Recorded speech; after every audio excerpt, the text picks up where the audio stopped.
कौन है सूत्र? ये वही सूत्र हैं जो इस्लामाबाद, कराची, लाहौर जो कब्जा करवा रहे थे। ये सूत्र को हम लोग जो समझते हैं। शॉकिंग है कि वो इस तरह के भाषा का प्रयोग कर रहे हैं। इनका कहने का मतलब ये है कि उस समय हम लोग 3-3, 4-4 लाख वोट से चुनाव हारे, तो क्या विदेशियों ने नरेंद्र मोदी जी को वोट दिया? ऐसे शब्द का प्रयोग करते हैं जो जिसको मतलब आदमी बाइट में भी वापस नहीं बोल सकता है। और सिर्फ आप ही नहीं, आपके तमाम नेतागण भी हम लोग देख रहे हैं बिहार बंद के बाद जैसे एक बौखलाहट सा हो गया है राजद के नेताओं में। कौन है सूत्र? ये वही सूत्र हैं जो इस्लामाबाद, कराची, लाहौर जो कब्जा करवा रहे थे। ये सूत्र को हम लोग जो समझते हैं। और इस तरह की अगर कोई बात है भी तो आखिरी बार यूपी की सरकार में 2003 में एसआईआर हुआ था। उसके बाद से अब तक जो है इतने साल हो गए और इन सालों में कई चुनाव हम लोगों ने देखा। नरेंद्र मोदी जी का 14 का भी चुनाव देखा, 19 का भी देखा और 24 का भी देखा। यानी इनका कहने का मतलब ये है कि उस समय हम लोग 3-3, 4-4 लाख वोट से चुनाव हारे, तो क्या विदेशियों ने नरेंद्र मोदी जी को वोट दिया? 39 सीटें आई 40 में से, इस बार 30 सीटें आई एनडीए को, तो विदेशी यानी उनको वोट दे रहे लोकसभा के चुनाव में। बात ये खड़ा होता है कि 2005 के बाद से बिहार में किसकी सरकार है? एनडीए की सरकार है, बीजेपी की, नीतीश कुमार जी की सरकार है। 11 साल से केंद्र मंत्री कौन है? केंद्र में गृह मंत्री कौन है? 11 साल से देश का प्रधानमंत्री कौन है? मोदी जी हैं, अमित शाह जी हैं। तो ये गलती किसकी है फिर? यानी गलती तो इन्हीं एनडीए वालों की है।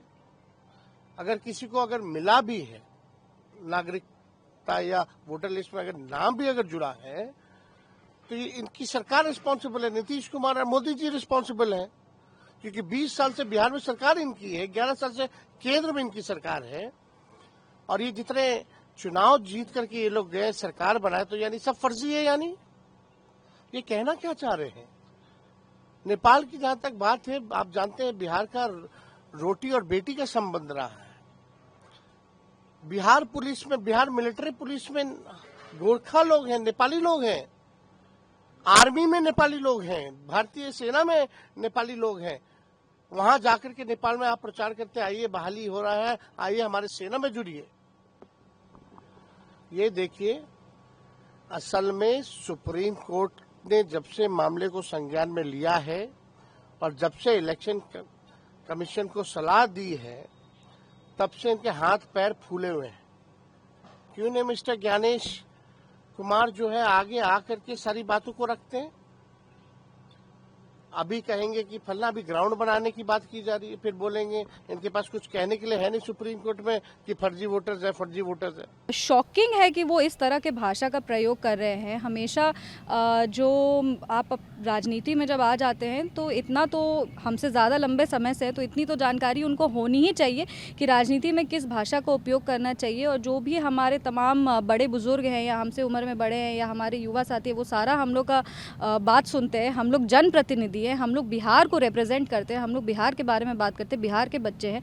और जिस चाणक्य की धरती है उसमें आप जिसको लोग बिहार की अस्मिता को हम लोग जब बरकरार रखने का बात करते हैं, तब आप ऐसे शब्द का प्रयोग करते हैं जो जिसको मतलब आदमी बाइट में भी वापस नहीं बोल सकता है। और सिर्फ आप ही नहीं, आपके तमाम नेतागण भी हम लोग देख रहे हैं बिहार बंद के बाद जैसे एक बौखलाहट सा हो गया है राजद के नेताओं में। जिस तरह से उन्होंने अपने कार्यकर्ता को, वो पप्पू यादव जी हों, वो कन्हैया कुमार जी हों, जिस तरह से उनको ट्रीट किया गया है, इंडी गठबंधन के जितने भी कार्यकर्ता हैं, जिस तरह से विधायक के सामने अपशब्द का प्रयोग किया जा रहा है मंच पर से, जिस तरह से आज तेजस्वी यादव जी ने खुद कहा है, अरे बहुत मर्यादा के तहत आप बहुत सारे ऐसे शब्द हैं हिंदी भाषा में जिसको आप यूज़ कर सकते हैं, कड़ी आलोचना कर सकते हैं, आप उसके खिलाफ आप आवाज़ उठा सकते हैं।